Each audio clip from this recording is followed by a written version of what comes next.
Between the time when the oceans drank Atlantis and the rise of the sons of Arius, there was an age undreamed of, and unto this Conan, destined to bear the jeweled crown of Aquilonia upon a troubled brow. It is I, his chronicler, who alone can tell thee of his saga. Now, let me tell you about the lowdown on the plus up.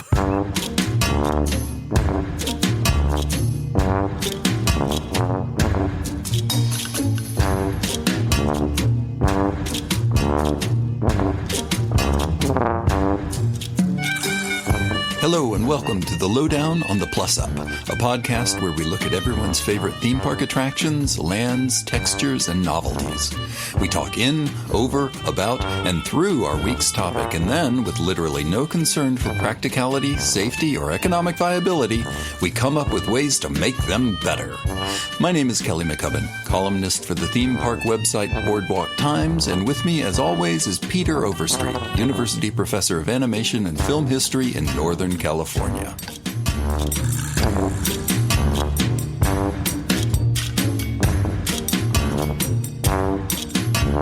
Hey, Pete. Yeah. What are we talking about today? Today we're going to talk about the land of sword and sorcery in a spectacular way. As a matter of fact, that's the title of this attraction, Conan the Barbarian Sword and Sorcery Spectacular. We're going back to the Iberian Age. That's it. That's it. An ancient time full of loincloths and sweaty, muscle-bound human beings who don't really have much in the way of IQ, but man, they're people of action. And you know, just for this episode, people should know visually, Pete and I are just wearing Speedos, and we're completely oiled up. And we're flexing for all we're worth. Oh yeah, I mean we'll do the Arnold Schwarzenegger grunts later, but I mean, yeah, no, I got my own my Cringer Supreme fuzzy loincloth along with nice. with Sumerian belt buckle. It's really great. So do you think it's pronounced? I've heard it a couple of ways, and since Robert E. Howard died in like 1936 or something, we don't have any recordings of it. Do you think it's pronounced Cimmerian or Cimmerian? Oh, well, there's a third one. Chimerian, too, is the other one. But I tend to I've heard it so many times as Sumerian. Yeah. Or Cimmerian. That I just kind of go, whatever. As long as it's not cinnamon, we're good. Or synonym. A Sumerian synonym. Yeah, it's interesting. I didn't even know it was in question until recently, because I've always heard it as Cimmerian. But, you know, for the millions of times I've talked to people about where Conan comes from. And no, man, it's Cimmeria. It's Chimeria. What? Okay. Yeah, and I've heard it recently. I've heard it pronounced Chimerian. I was like, really? I guess it could be. I've got it right here. It's in issue 92 of the Savage Sword of Conan. It's right here. Wait, there it is, you know. It's spelled there, too. You don't know. I can just see the panel right now. You know, John Buscema's snarling Conan going, Belit, it is pronounced Chimerian. Now get it right. Well, it's interesting to talk about, because those Conan comic books, the ones from the 70s primarily. Oh, yeah.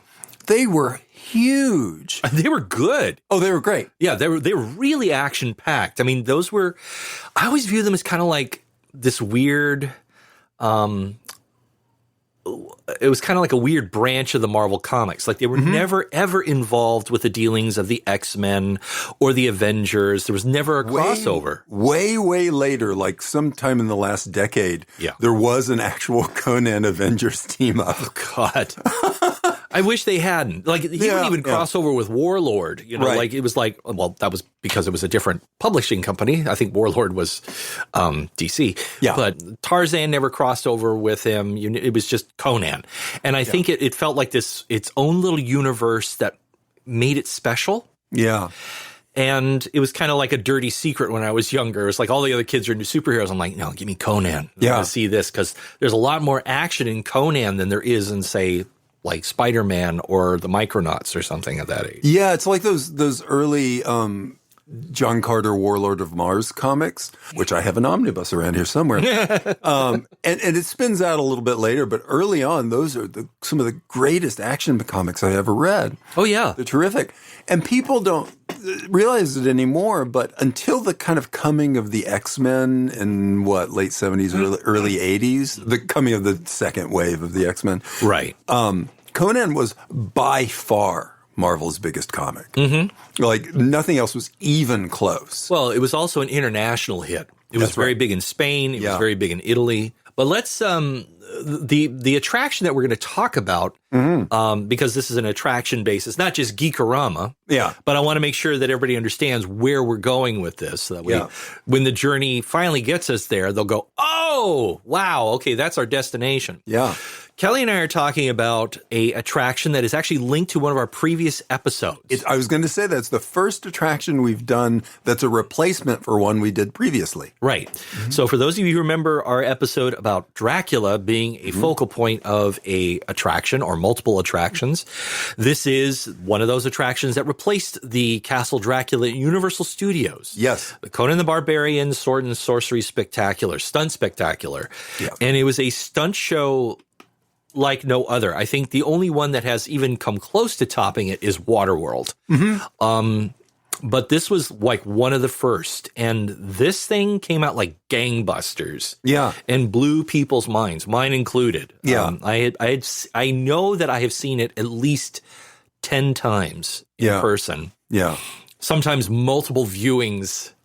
You know, it's like, you want to get on the tram and go look at the back lot? No, I want to watch Conan again. That was great. Yeah. You know, so they would leave me. Like, see it as many times you want. I remember sitting in the theater, they're clearing everybody out. I'd walk right out and I would hide in the back behind one of the big black curtains and just like zoom right in so I could be front row and center. Yeah. And I remember my eyebrows, my forehead hurting a little bit from some of the stunts, which we'll get into in a little bit. Yeah. Like this was a stunt show that actually caused the audience members physical discomfort. And we loved it. Yeah. You know, like we loved it because there was real fire. Yes. There were real military grade lasers being shot. There was real muscles, real steel, real gallons and gallons of baby oil, and so much testosterone.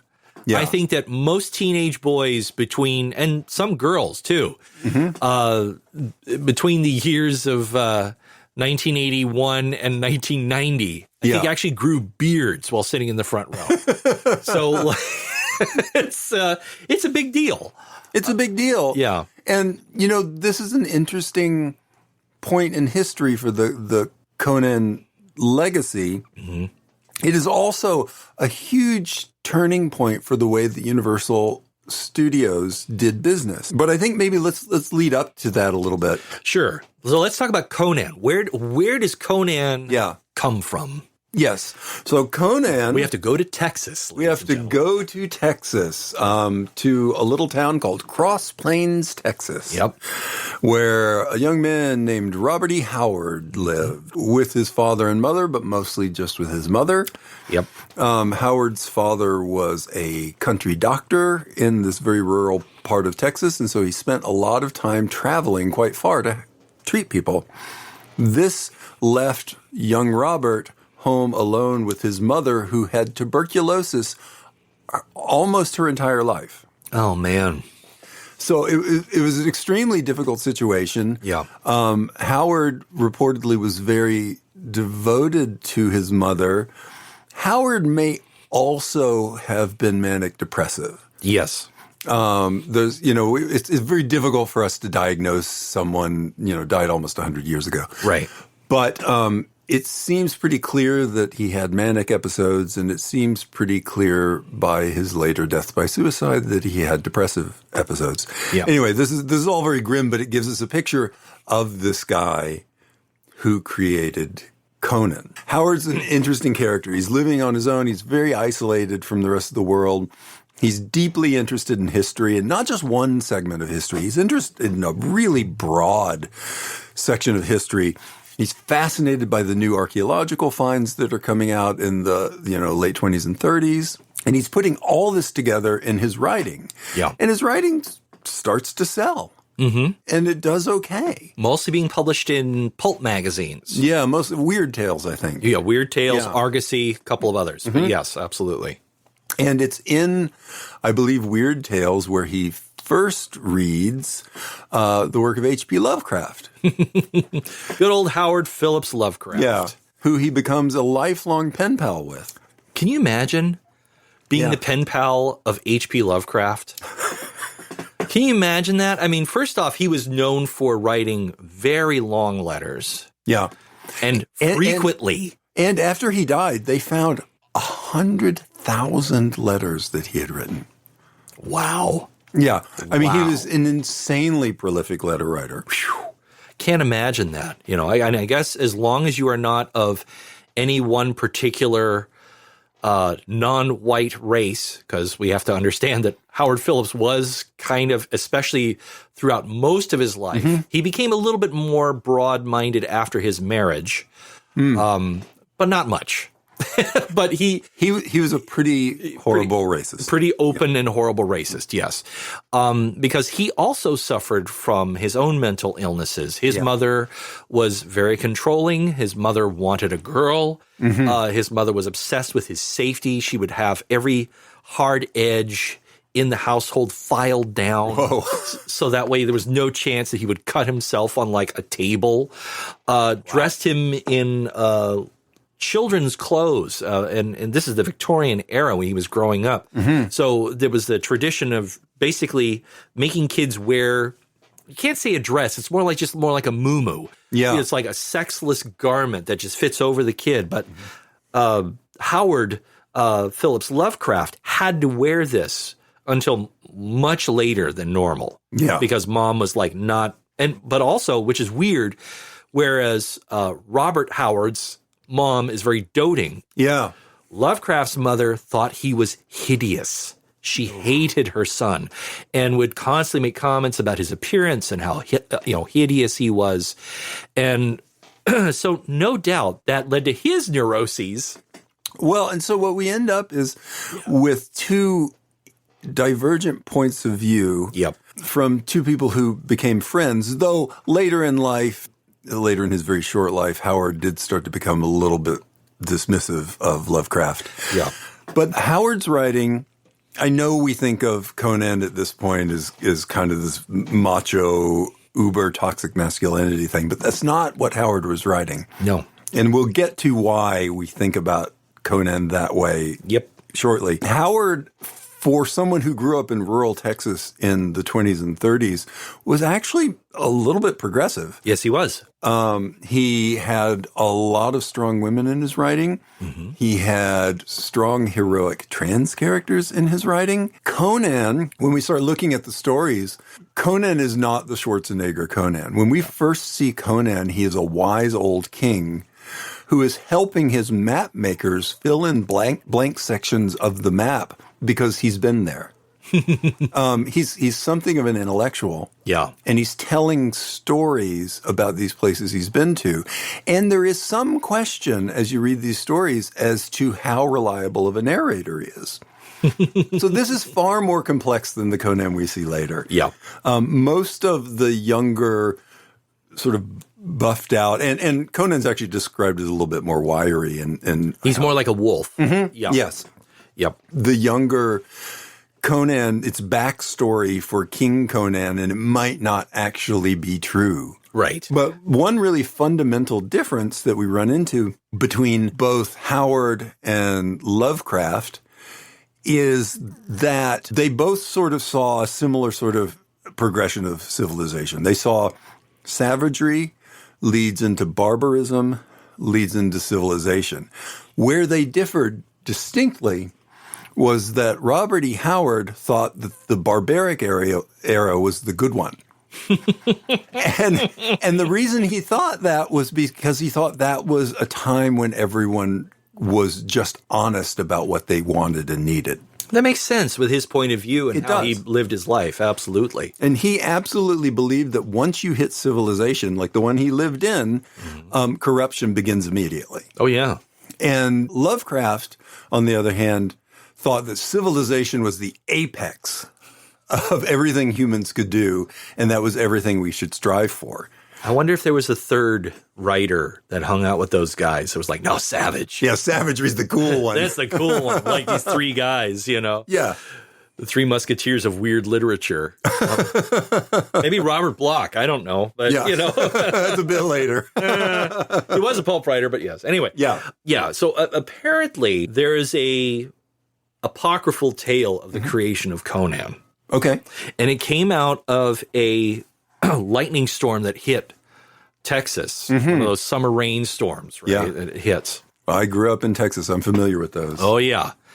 And at the time, this is when Robert E. Howard actually started getting a little paranoid because he actually thought that members of the community wanted to kill him. Yeah. He had definitely, there may be actually also signs of schizophrenia and paranoia is definitely a big part of his life. So he's holed up in his home and he can't come up with an idea to write. He's just like, he can't sleep. He can't. And all of a sudden, according to Howard, this lightning bolt crashes and there's someone standing in the room with him. Wow. And it's Conan. And Conan told him, sit down and write. I will tell you what to write. And if you don't write it the way I like it, I'm going to cut you in half with this axe that I've got here. And Howard just... And Conan is supposedly like transcribing. He's transcribing what this vision of Conan is telling him. Yeah. And he typed all night and he collapsed. And the next morning he woke up and he had dozens of pages written. He just burned through it, this inspirational moment.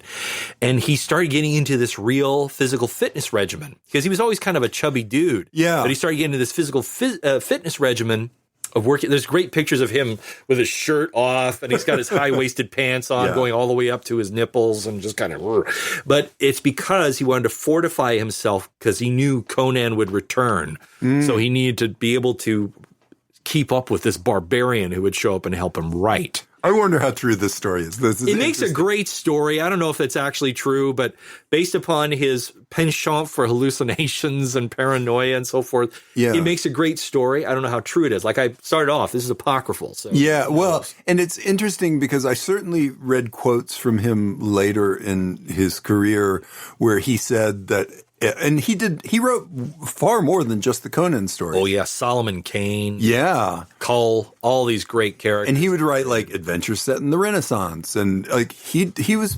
surprisingly prolific. And as much as I love Conan, the Solomon Kane books are far superior. They're great. And they're amazing. Yeah. They're so good. If you have not read those, get off your butts. Get your hands on some Solomon Kane, man. Yeah. That's good stuff. Okay, anyway, back to Conan. No. But so I read quotes from Howard like later in his career where when people asked him about Conan, he would say, I write a whole bunch of stuff, but with these Conan stories, sometimes it just feels like I'm writing what I'm being told to write.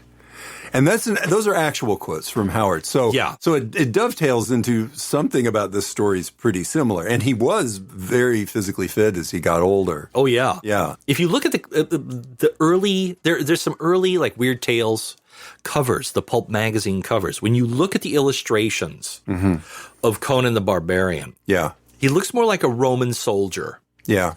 Wiry, thin, but he's wearing armor that looks more like a Roman. Yeah. He's saving some girl, beautiful girl, from a snake. Go figure. Calling Dr. Freud. A lot of snakes in the Iberian Age. A lot of snakes. You got to worry about those snakes. And I'm so trying hard not to do a James Earl Jones impersonation. I don't know why you would resist. I think because the moment, we're not there yet. Okay. We're not ready to take on Thulsa Doom. But sadly, he ends his own life. Yeah. And Conan just kind of fades for a while in pop culture. Yeah. And then he suddenly pops back up into the public consciousness in the mid-'60s. Yeah. And we start finding some people who are interested in Conan. We find a famous author who we're going to hit a lot for a little bit now, L. Sprague de Camp. Yep. Who co-writes the first sort of, it's not a pastiche, but it's a sort of Conan copy novel. Right. He writes a book called The Return of Conan. It does marginally well. he kind of he drops off and does his own things. I like DeCamp's writing, so sure. So I'm going to say some critical things of him about him shortly. But I do want to say I like his fantasy work. Yeah. Often at a certain point, someone starts dealing the rights to Conan. No one's quite sure who's going to deal with it. Someone buys the rights and asks DeCamp to take charge of it. His official job is Elsbreg DeCamp's going to become the editor of re-releases of the Conan stories. Right. But there's two problems with that. One is that DeCamp doesn't think very much of Howard's writing. Oh, jeez. and has said so. This is not something we infer. He said, the writing is often not great. The second thing is that Howard's Conan work is very fragmented. Yes. There's no overarching narrative, at least not one that holds together, because it seems to be told from the point of view of an elderly king thinking back to his adventures and potentially lying about them. They're all over the place. Yeah. Yeah. So and then there was a snake. Yeah. Wake up. Listen. There was a snake. I tell you, it's a snake. Bring me more mead. So DeCamp, he takes over the republishing of Conan stories, and to make them sort of hold together, he starts rewriting Howard because he doesn't think Howard was that great of a writer. He's incorrect about that. Right. Howard is a great writer. DeCamp just didn't click with him. Right. Which leaves you to wonder how he ended up in this position. Right. But he starts... It's just a job. Yeah. He starts rewriting Howard, and if you look up examples, sometimes they're shockingly different. Oh, wow. He starts to make the things stick together. He starts adding stories and adding pieces of stories, but it's still all billed as being written by Robert E. Howard. As the series goes on, and this is the very famous series of Conan re-releases that come out in the 70s, as that goes on, DeCamp just keeps taking more and more and more liberties with it. And it becomes more DeCamp's Conan than Robert E. Howard's Conan. Right. And most people don't know any better, really. There's not any way, there's not an internet around to go seek out the original stories, so they just assume this is right. Right. Absolutely. And what's interesting is this is when we get a more modern view of Conan. Yes. Elsbreg DeCamp's works are coupled with another contributor. A guy is born and raised in Brooklyn. Very important. Very important. He's one of my absolute heroes of illustration. His name is Frank Frazetta. Yes. And in 1965, they put out a compilation book called Conan the Adventurer. And on the cover is the first time we see this character, this massive, muscled character with huge scars on his arm from when somebody had, obviously, he's trying to fend off a blow, but he used his arm instead. Yeah. And he's got a big scar across his nose, and he's glaring at you, and he has shoved this huge sword into the ground, and this bare-breasted, scantily clad woman's hanging onto his leg like, don't you dare touch him. And he's got this necklace with jagged teeth, and there's these wizards and skulls and stuff all in the sky behind him, and he's got this fabulous haircut with, bangs. Yes. Like this long black hair with bangs cut in the front. So I want long hair, but I don't want it to get into my eyes. And he's got the leather loincloth. When I'm driving. Yeah, he's got the fuzzy boots. He's got the huge loincloth and everything. And this cover, for the first time ever, it sold 1 million copies in paperback form. That was a record at the time. I think if you lived through the 70s or even the early 80s, you know this picture. Yeah. I mean, I certainly do. As you describe it, I'm like, yeah, I've seen that. It's the ultimate A-frame composition. More people have ripped it off time and time again. The most obvious is the early Star Wars posters with Luke holding the lightsaber up, and Princess Leia isn't exactly hanging off his leg. She's supposed to be there, but it's the same pose. Yeah. She's got a pistol in her hand, but it's still the same outfit. It's very much an homage to that. Oh, yeah. Well, George Lucas went to whoever the artist was, I think it was actually the brothers Hildebrandt when they first did it, saying, I really want you to paint that so it looks like a Conan book. Be really good. My bad George Lucas laugh. The cover is so iconic. And then Frazetta became known for this look. I mean, Frazetta's paintings, I could go on and on about Frazetta. And I love Frazetta. As tempting as it is, we're going to have to be careful with this. Yeah. But it is Frazetta. Yeah. As far as the look of Conan, that is defined from Frazetta's many paintings of him. Yes, and that's exactly right. Like, Conan is nailed down by Frazetta at that point. Like, he's never changed since then. It's the same face. Yeah. Over and over again. The high cheekbones, the huge, wide, square jaw, the glaring eyes, the slightly broken nose, the deep set, huge eyebrows, the scar across the nose. Right. These huge, the big cleft chin, the works, and the big earrings sticking out of the sides of the hair with bangs. Yes. It's definitive Conan. And it's not antithetical to what Howard wrote, but it's not exactly what Howard wrote. No, but in the era, I mean, this is 1965 when it was released. Yeah. It is the crossover from the stodginess of the 50s and early 60s, and we're now crossing over into hippie town. Where the anti-establishment is definitely kicking in. If you're not a beatnik, you're a hippie. Yeah. If you're anti-establishment. And Conan kind of becomes a figure of recklessness, of chaos, much needed chaos. And so a lot of the anti-establishment movement, whether you were a hippie or whether you were a sci-fi loving nerd who had much more liberal intentions, or if you were part of the extreme anti-establishment like the Hells Angels, you gravitated towards Conan the Barbarian. Yeah. Because it kind of gave this wish fulfillment and fantasy element that I think they all needed at that time. I think that's true. And then as these move through the 70s and these Frazetta-covered books are staying in publication, and the ones that DeCamp has edited, then Conan starts to represent this kind of excess and a sexiness. Oh, yeah. Yeah, which Frazetta and sex go hand in hand. Oh, big time. And he was unabashed. He was never ashamed of it. I mean, Oh, yeah. Here's the thing about Frank Frazetta. Very much like Howard, he was an athlete first. Frazetta actually was a model for a lot of guys like Arnie Fenner and a lot of these other people. If you see pictures of him in his 20s and 30s, he looks like Tarzan. Yeah. He is just cut and ripped. There's a couple of pictures of him in a leather loincloth, Tarzan style, and you look at him and you go, wow. Yeah. Like, now I know why he knows every muscle in the body, because very rarely did he ever use any sort of photographic reference. Yeah. It would just come straight out of his brain onto the canvas. Wow. My favorite Conan painting is not the A-frame Conan the Adventurer. It's one that he was notorious for this. Like, his wife Ellie actually stole the keys from him for his own gallery. Because he was notorious for sneaking in the middle of the night and grabbing one of the paintings and fixing it. I'm using giant finger quotes, fixing it.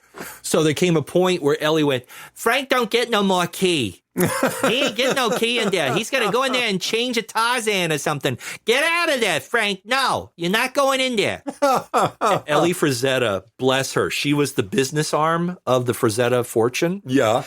And she knew the legacy. She was the reason why Frank never gave publishers his original art. He always kept his original art. Oh. Because he knew, like, yeah, I'm only getting like anywhere from $500 to $1,200. The Friends of the Magic Gathering is coming to the Disneyland Resort this May 3rd and 4th, 2025. Spend the weekend with some of your favorite podcasters, along with other listeners, as we enjoy the Disneyland Resort. As a special treat this year, we're having a special Saturday night dining event featuring TV dinners inside Howard Johnson's spectacular tribute to Disneyland's former Monsanto Plastics House of the Future, the House of the Retro Future Suite. After dinner, Peter Overstreet and Kelly McCubbin from the Lowdown on the Plus Up podcast will be recording a special episode of their show live from inside the House of the Retro Future Suite. That's May 3rd and 4th, 2025 at the Disneyland Resort. Visit friendsofthemagic.com for more information. Movie posters for a long time in the 60s. The movie poster genre that he created and made famous and actually wound up getting copied by a lot of other artists, including some great comic legends like Jack Davis. Yeah. He started the Chase Me poster, as it was called. Okay. He did What's New Pussycat? Oh, yeah. With all these people chasing after Peter Sellers and that kind of stuff, and Ringo. And then he did The Night They Raided Minsky's. Yeah. He did After the Fox. I know exactly what you're talking about as soon as you say these. Like, oh, yeah. Yeah, it's those are all Frank. And Wow. when you see after, go on Google image search, folks who are listening, and look up movie poster of After the Fox. The rendering of the female lead in that movie, you look at that and you go, oh my God, it's the Egyptian princess that Frank did later for a cover of Eerie magazine for Warren Publications. Yeah. It's the same face. You go, that's a Frazetta girl. Yeah. And you see her in the film and you go, you know, Hacha baby, she is a Frazetta girl come to life. Yeah. And it's like, no wonder. And it's because she was a major influence on him. Even though he was married to Ellie and had a great time, he would just store that look and go, that is what a sexy, exotic woman looks like, is that particular Italian actress. And so they all subsequently kind of looked like her. Huh. So and then interesting. He kept going until he tried to get a job doing book covers. He's like, I got sick of doing all the cartoony stuff. Jack Davis ripped me off for Mad World with the Chase Me stuff. And he finally brought in his work to some publisher, and they said, this is not what we're looking for. Yeah. And he got really ticked. It's so bizarre to think of anyone turning down Frank Frazetta as a book cover artist. Oh, yeah. I know, right? And then, so they turned him down. He was walking home in Brooklyn. And apparently he was so mad, he tore apart his neighbor's picket fence with his bare hands. Oh, dear. He ripped it up and smashed it. And his neighbor's like, what the hell are you doing? Yeah. I got turned down. He was so mad. And he realized what he was doing. He's like, oh, I'm sorry. I'll pay for it later. So now he's like, great. Now what am I going to do? And he got home and he slammed a canvas down and he just started painting a self-portrait. Look it up. You can see the rage in his hazel eyes looking straight at you. And that portrait is the first time he ever really started playing hard with oils.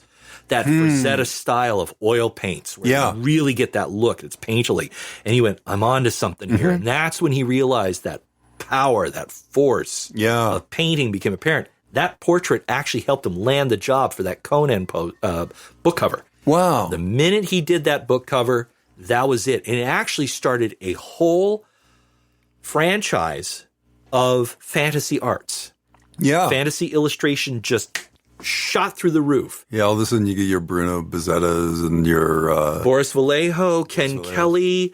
There were so many of them. My hero, Michael Whalen. Yep. And a lot of them, and very famous names, would actually get approached by other publishers saying, so we got this fantasy novel we need to put out. Can you paint like Frank Frazetta? And some were good at it, and some were not. Yeah. And there were like Ken Kelly was actually a close follower of Frazetta. But you can totally tell that they're trying to be Frazetta. Yeah. And especially when you look at the 70s magazines, Eerie and Creepy from Warren Publications.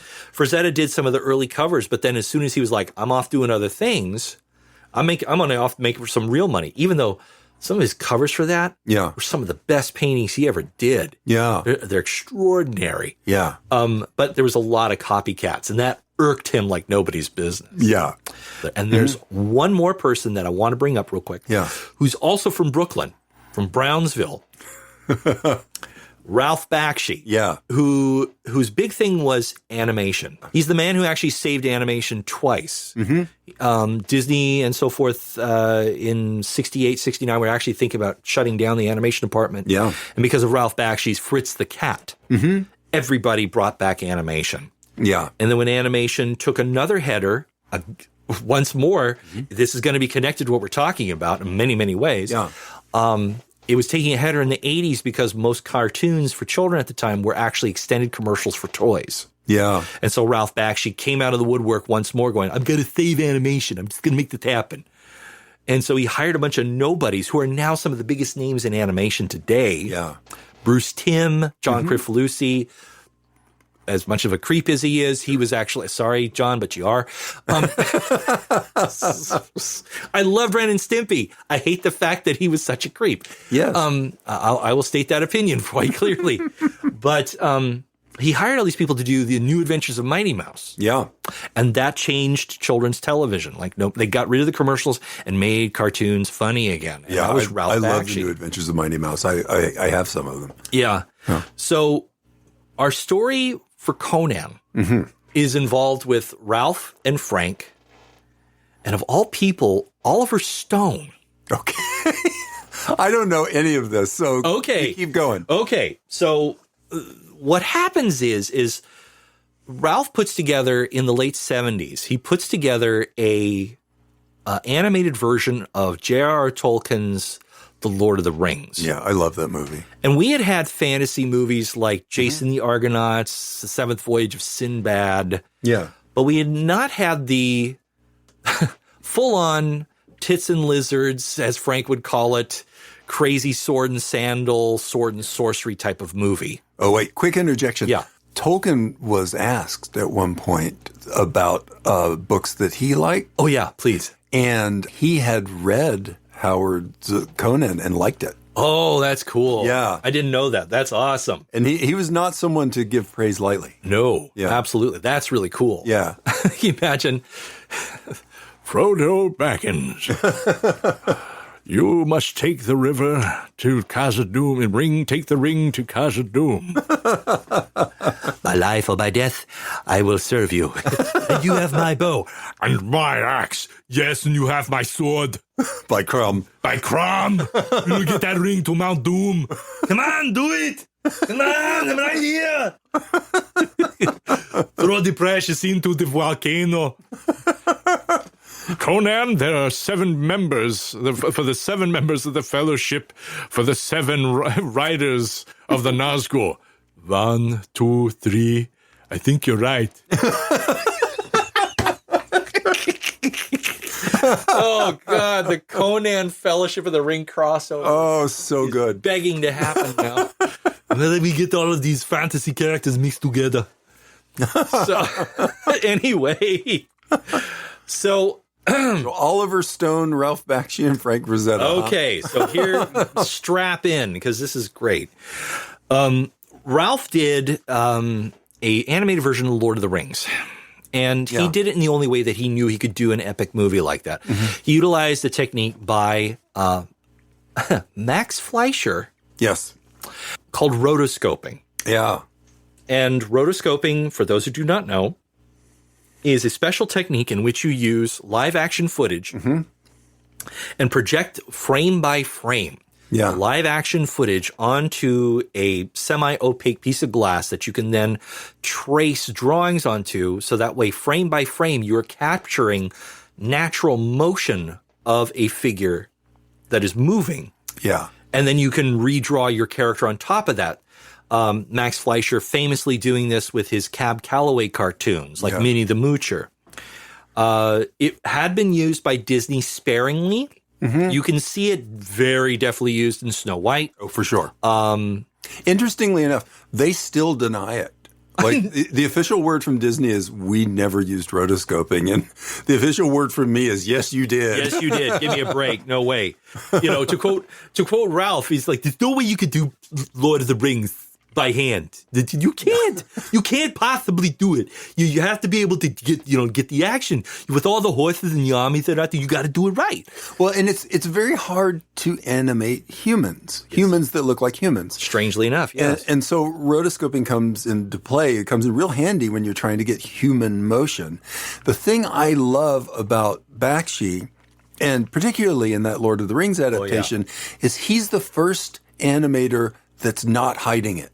Oh, yeah. He's just like, I don't care if you know that I'm drawing over live action footage. I am. Yeah, and he's proud of it. But they had Mike Ploog and several other illustrators come in and design characters. Yeah. Then what they would do is they would find actors that were close enough physically to those characters. Yeah.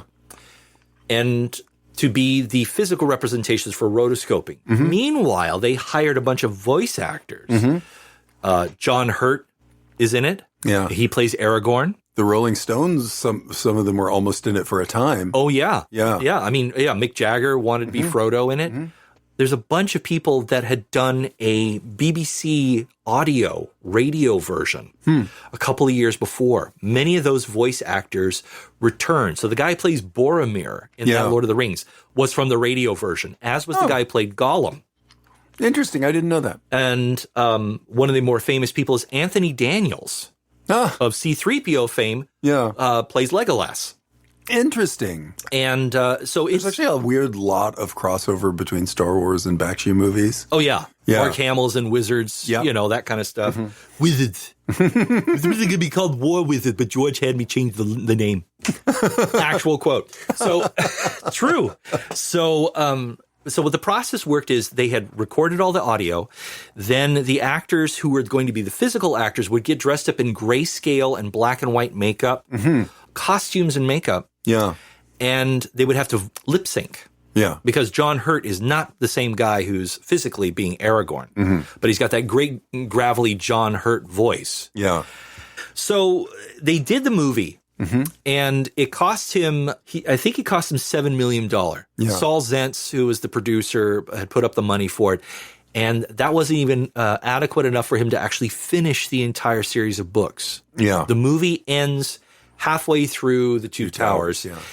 And famously, it leaves people going, but what? Right.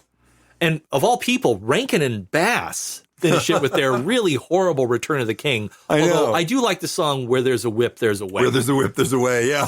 That's the best part. Yeah. But the rest of it, you're just like, oh, God, this is such a... So it cost him $7 million to do. And he was burned out at this point. And he was looking for another project. And out of nowhere comes the screenwriter named Oliver Stone, who has been hired by an Italian film producer, mostly focused on exploitation films. So what year are we talking about here? This is 79, but he was approached and he wrote the first drafts of Conan the Barbarian for this Italian movie producer. And the Italian movie producer's name is Dino De Laurentiis. Yes. This bigger than life guy, he talk like this. He's a Dino De Laurentiis. And Dino says, we're going to make the Conan the Barbarian movie. So we get the Oliver Stone to make the screenplay. And it's a big, Raffaella, you help me with this script. We get to Oliver Stone. And by all accounts, Oliver Stone's screenplay was like full of huge, vast oceans of mutants and fighting and battle with Conan. I mean, it was awesome. It was straight out of the comics. And De Laurentiis was inspired by the Marvel comics that were coming overseas of Conan the Barbarian. Drawn beautifully by John Buscema and John Romita Sr. and all those great. I mean, I love so great the Buscema Conan. It's just like, oh, yeah. Some great poses and some great... You just see the rage. Like, it comes into a close second to Frazetta as far as that power behind Conan artistically. So he needed... But this was too much money. They looked at it and they were like, Oliver Stone's original draft was just too much. So De Laurentiis had to put off the making of this movie. So he calls on... He goes, who does a fantasy? Who does a fantasy movies? So he paid a visit to Ralph Bakshi. And Bakshi, was like, okay, we just finished Lord of the Rings. We could do this. And it wasn't making a lot of money, but Dino didn't care. He's like, you make the movie, we make it big. We have this star. He's in this movie pumping iron. And it's a good movie. He's got a bigger muscle. He'd be perfect. I do actually love that movie. It's pretty great. It's fascinating. But Bakshi was like, Lou Ferrigno? No, the other one. No, the other one, the one who won, But it was Arnold Schwarzenegger. And my accents are going to be really wild because we're going to go from Austrian to Italian and Brooklyn really fast here. All right.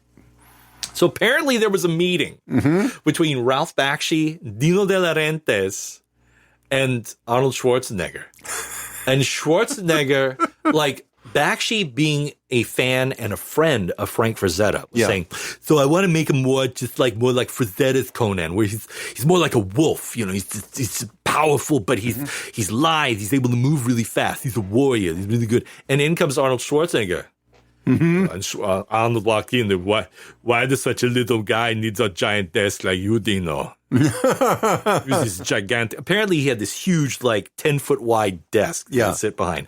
But Dino is like 5'2" or something short, so he just looks like this little ant behind this giant desk. You know? So Arnold immediately starts peeing on trees. You know, and Bakshi can't this guy can't talk. What are you doing over here with the giant desk? He hadn't had his teeth straightened yet. Yeah. He was still very much struggling with the English language as an actor, especially since his latest hit was Hercules Goes to New York. Yes. Where he's billed as Arnold Strong, playing second fiddle to the wimpy but entertaining Arnold Stang. Arnold Stang got top billing on Hercules Goes to New York on the original posters. You know, it's not something, if I was Arnold Stang, it was not be something I'd be proud of. Well, that's not too bad. I'm actually acting with Arnold Schwarzenegger. Let's let Arnold Stang over here. Why was I not in It's a Mad, Mad World? Apparently, Bakshi just couldn't, I can't understand Schwarzenegger. This giant, and he's giant. He can't move. He's just too muscular. It's not going to work. I'm not going to, well, apparently, this is what I want with Conan. And, Arnold apparently just sat there, kind of soaked it in. Mm-hmm. And the way Bakshi talks about it, he figures as soon as the door closed, I know work with Bakshi. He know what he's doing, that kind of stuff. So they were looking. Schwarzenegger just became Frankenstein. Yeah, Bakshi didn't really care for Schwarzenegger. So it wouldn't be until about a year or so later that Dino De Laurentiis would actually call him again, Bakshi. Mm-hmm. Didn't get him Conan, but he did give it the director's job to a screenwriter and film director who had come out with a movie called The Wind and the Lion with Sean Connery. Oh, yeah. His name is John Milius. Yes. And John Milius, boy howdy, this is a guy who wanted to be David Lean. Yeah. Or John Ford. Yeah. This guy is about bravado. He's bigger than life. Yes. He helped Francis Ford Coppola on Apocalypse Now. Right. He wrote the USS Indianapolis speech in Jaws. Wow. Because he's one of those kind of scrappy filmmakers that came out of the UCLA process. Out of that film school. Yeah. Yep. And apparently he got along well. Can I just interject? Yeah, please. He directed the Evel Knievel biopic with George Hamilton. George Hamilton. Oh, my God. As Evel Knievel. Wow. Why they didn't just get Evel Knievel, I don't know. He's probably recovering from his jump across the Grand Canyon. Yes. Wow. Yeah, so they hired John Milius, and Milius and Dino got along famously. Yeah. Milius just got it. But he immediately changed the script. He goes, we got to keep the budget down. Yeah. Let's make it more about what is going on right now. And what was big at the time was Jonestown. Cults. Death cults. Everyone's into death cults. Well, it's kind of it. And if you watch Conan, that's what it kind of is. It's a parable against cults. Yeah. With Conan being this kid who gets harmed by a cult and seeks revenge. Right. But actually frees a whole nation from this really awful cult of Thulsa Doom. Right. And so in the casting, they had Schwarzenegger. They got Max von Sydow as King Osric, the usurper. What daring! What arrogance! He's so good as this creepy old Viking guy. Von Sydow is the greatest actor willing to do anything. Oh, yeah. Absolutely. He's one of the greatest film actors of all time. Oh, yeah. And he was willing to do anything. He's in Strange Brew, for heaven's sakes. And so, yeah, absolutely.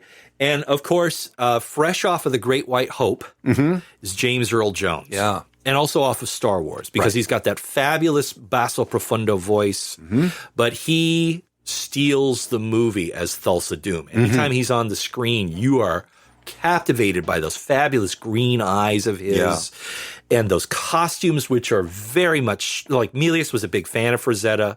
So at least they would talk to Frank. And so they used a lot of the look of Frank Frazetta in that. They apparently the studio actually had posters everywhere that were Frank Frazetta's. Oh, huh. It's going, make it look like this. Yeah. Make it look like this. Make it look like this. That's so funny. And the movie is just full of, it's a Frazetta movie come to life. Yeah. It's intense. Yeah, it's so much fun, and it really moves. It seems smarter than it ought to be. And and there were several other factors. You also have the fantastic score of Basil Polidoris. Yeah. You know, the Anvil of Crom is one of my favorite movie themes ever.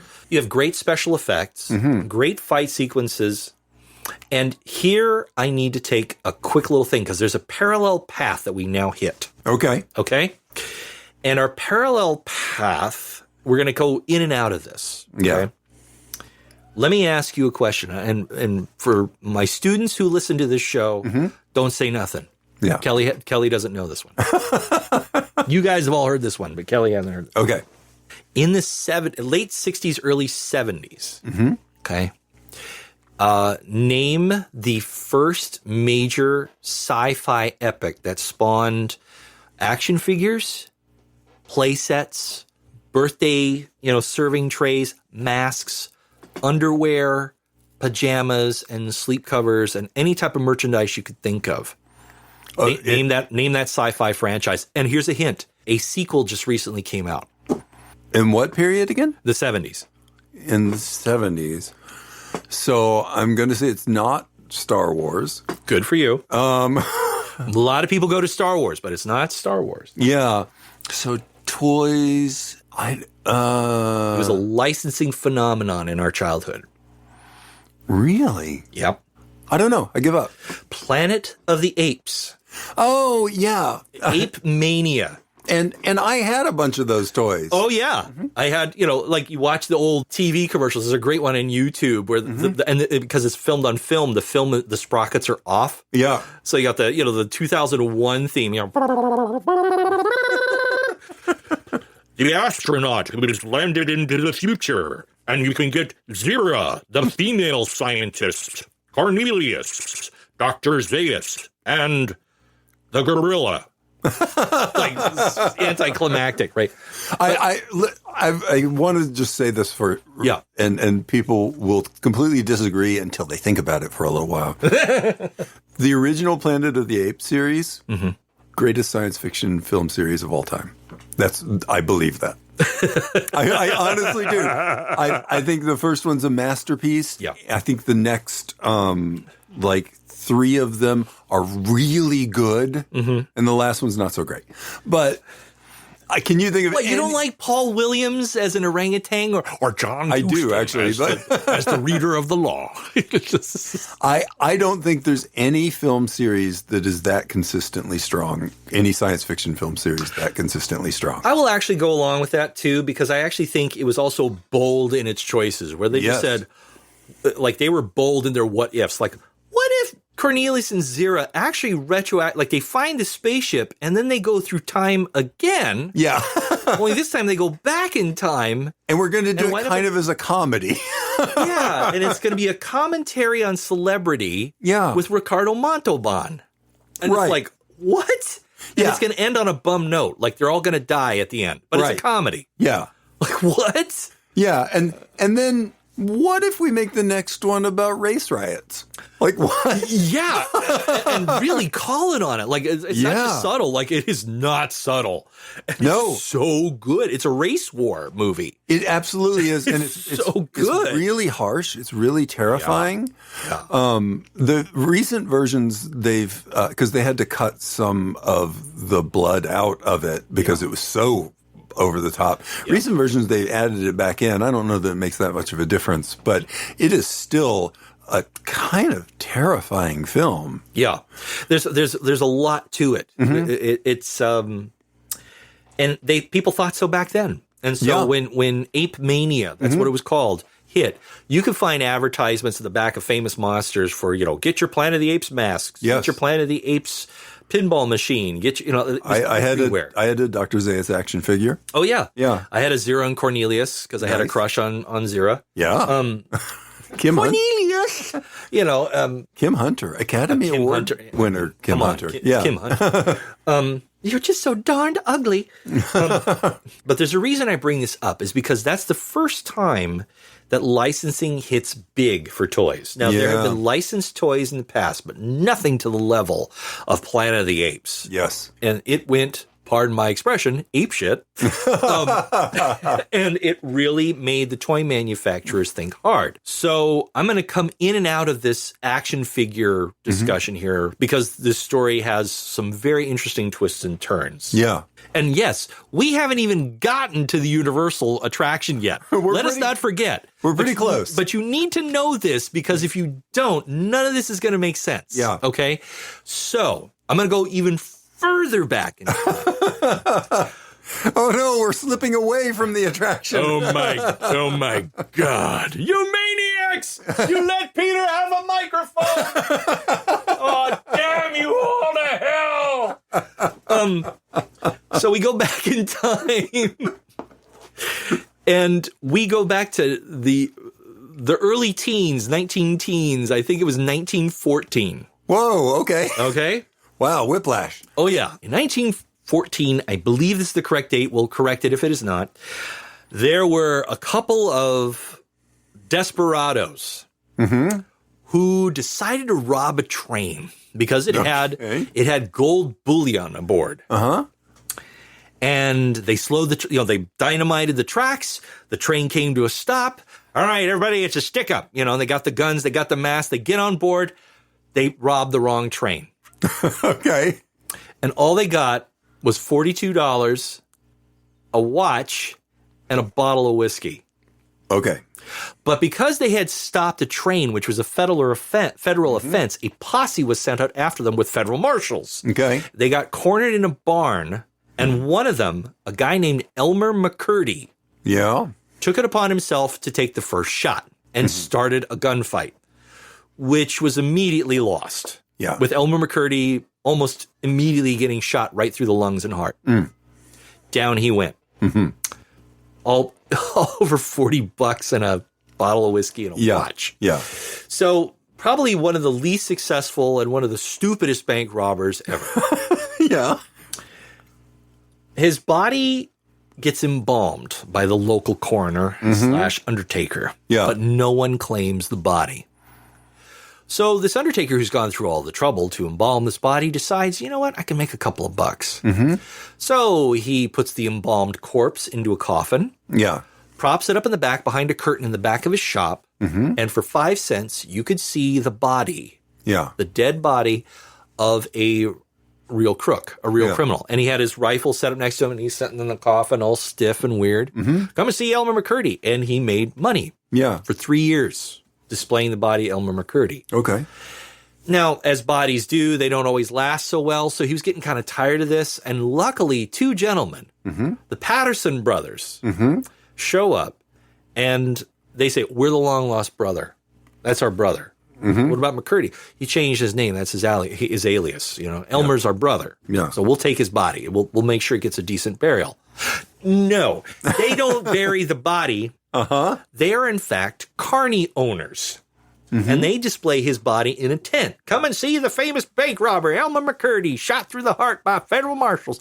And he takes around the country for a decade. Wow. And then his body... So Elmer McCurdy goes on this journey as a corpse all over America. His body is actually used to promote movies like Narcotic and Reefer Madness. Yeah. Like this can happen to you.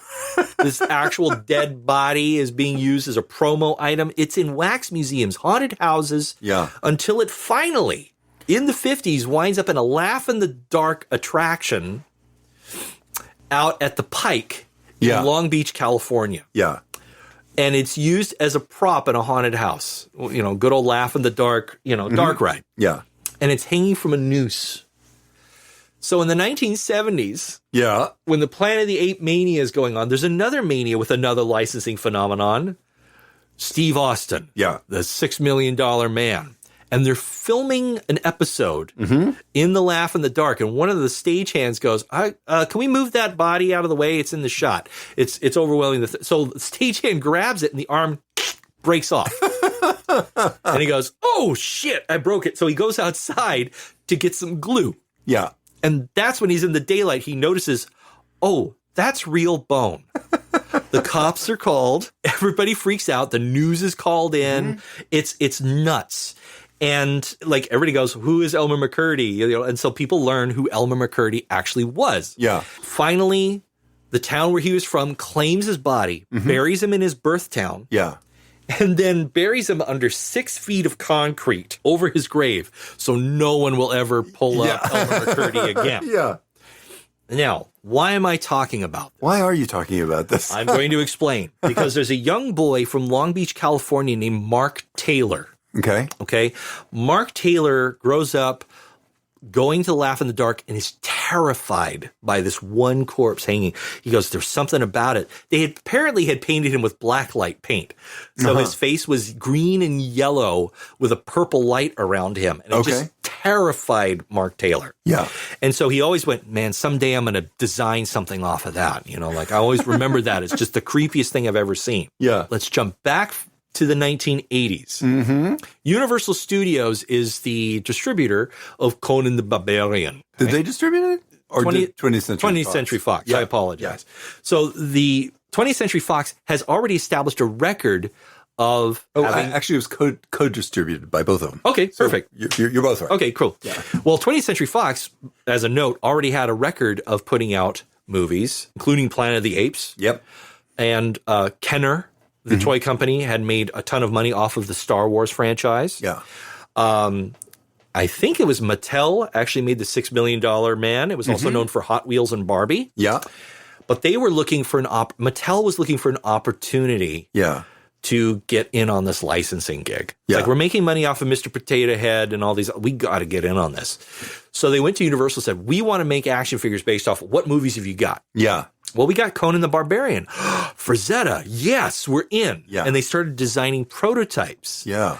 Big muscular figures with big beefy arms and thighs, little horned helmet right out of Frazetta's painting of Conan the Destroyer. Yeah.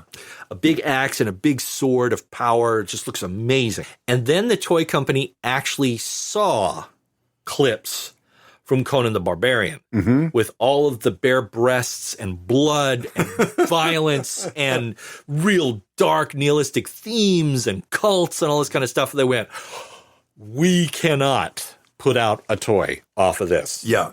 We saw what the sales of the Alien action figure were like from before, LBJ or whoever put that out. Yeah. LJN, sorry. Yeah. Not LBJ. Imagine the president, I'm now owning a toy company. Now come over here and look at my appendix scar. But the Alien action figure did not do well, and that was an R-rated film. It's like, we can't put toys out for an R-rated film for kids. Right. That's insanity. Yeah. So they had to go back to the drawing board. Meanwhile, the movie Conan is making tons of money. Yeah, it's blockbuster. It's a blockbuster hit with like huge gangs. Who was like one of their main audiences of return visitors was the Hells Angels. Yeah. They were big on going to see these films. It was like a cult following where like, motorcycle clubs would like, we're going to go see Conan. Yeah. Like, let's go. And so like motorcycles would be parked all up and down the block going to see Conan. And meanwhile, Mattel is like desperate because they've wasted all this time designing stuff. So Mark Taylor comes out, he goes, and some of his fellow designers, they go home one weekend and they make several prototypes. One is this prototype that's kind of ripped off of Boba Fett. It's got the Boba Fett looking helmet. It's red and white, and it's got this big helmet, and he's got a rocket pack on. He's got a laser gun. It's like, okay, Rocket Man. There we go. Okay, yeah. There's our little plug. Be sure to go back to our last episode. Yeah. And check out our 2 episodes on the Rocket Man of Disneyland. Yes. Okay, anyway. But that's unrelated. Anyway. And then another guy, they literally just popped the head off and they put a tank on top of it. It was Tank Man. No joke. And then they're not even trying. And then they grabbed their prototype and added some fur, kind of changed the look so it didn't look like Schwarzenegger. Yeah. And they said, okay, here's this barbarian character. Yeah. What are we going to call it? I don't know. Call it He-Man. They put it in front of test audience kids. They said, which of these action figures do you want to play with right off the bat? Yeah. Every single kid went, the one in the middle, He-Man. Yeah. And thus was born He-Man and the Masters of the Universe. Right. Mark Taylor was the character designer for all of those figures, that first run of action figures for He-Man and the Masters of the Universe. He based Skeletor off of Elmer McCurdy directly. So Bank Robber became one of the best villains ever in fantasy franchise. Yeah. Remember, Elmer McCurdy was the influence of Skeletor. Until we meet again. You know, it's so that's the origin of Skeletor and He-Man's and the Masters of the Universe, because it was all based off of Conan being too violent. That's insane. Isn't that wild? Yeah. And it is interesting because I think back and I'm like, Conan was a phenomenon, and I know there were no toys. Like, none that I saw. No.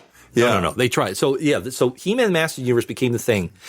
And right about that time, now we get to the attraction, the actual sequel, which is not Conan the Destroyer. Yeah. I consider that Conan number 3. Yeah. Really. No. Conan 2 is our sword and sorcery spectacular stunt show. Yes. Because if you watch it carefully, some of the development of that attraction must have happened concurrently to the early stages of the Conan action figures, because it begins with a wimpy little guy coming down on the rope with Red Sonja as the two characters.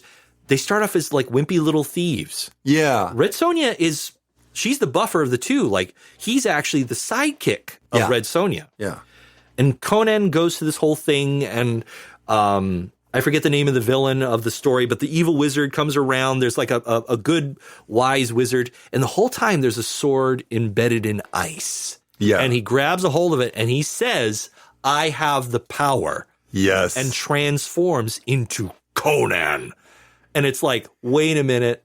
And that's the catchphrase from He-Man. The universe. So to me, I think that there was some sort of crossover that went, let's just not say nothing. Just leave it in there. It's great. Well, and you know what's interesting? Please. Callias is the name of the wizard. Callias. Okay. But what's really interesting is the guy that designed this attraction, Gary Goddard. Ah, yes. Later directed the first Masters of the Universe movie. The crossovers. Oh, and you really want to get really wild with it, because we have to mention it in passing, just because I have a soft spot for this movie. Yeah. Is the actual film sequel of Conan the Destroyer. Yeah. Yeah. Was directed by Dave Fleischer. Richard Fleischer. Sorry, not Dave Fleischer. Richard Fleischer. Holy cow. No, Richard Fleischer. Sorry. Coco the Clown directed a Conan movie? No, it was Richard Fleischer, who's the son of Max Fleischer. The son of Max Fleischer. Who invented rotoscoping for Bakshi. Yeah. Right? You see where this crazy cycle is. He also directed The Vikings. And 20,000 Leagues Under the Sea. Yeah. Yep, 20,000 Leagues Under the Sea. And there are some people who actually make this great statement that say, it's not a good film, but it's actually the best Dungeons and Dragons film. Because I've heard the new one's very good. I haven't seen it. Yeah, I haven't seen it either. Not yet. No offense, Jason Momoa. Yeah. But apparently Dungeons and Dragons is also heavily influenced by Conan the Barbarian. Heavily. Oh, yeah. The movie. I actually read this. It was a thing, just people talking, the later fantasy creators who were talking about being influenced by Conan. Yeah. Gary Gygax was one of them. Oh, yeah. He was very open about it. Oh, yeah. And should we base it off of Conan or not? I don't know. Roll for it. George R.R. Martin, also very influenced by Conan. Yeah. Game of Conan. About that would be But so talking about this attraction, there's a lot of interesting things, but there's a kind of turning point here. Yes. In theme parks. You know, we mentioned before, it's the replacement for Castle Dracula. Mm-hmm. It's, Jay Stein, who we talked about in the Dracula episode, but J-Bang! He's basically the creative head of the Universal theme park in California, which is the only one they have at that point. Right. And he is trying to, and we've talked about the J-Bang. He's trying to find these like sort of sudden emotional responses in people. Yeah. And he thought that Castle Dracula was going to get him that, and it didn't work. Nope. And he knew it didn't work. He was aware of it. And he kept trying to fiddle with it, and he couldn't make it work. Let's get rid of Paul Lynde and put somebody else in there. Yeah. Yeah. Charles Nelson Riley? Yeah, that's a trade up. There's some question, like his job is starting to become under threat. Sure. You know, the big Castle Dracula show hasn't done that well. Ticket sales have been pretty stagnant with the park.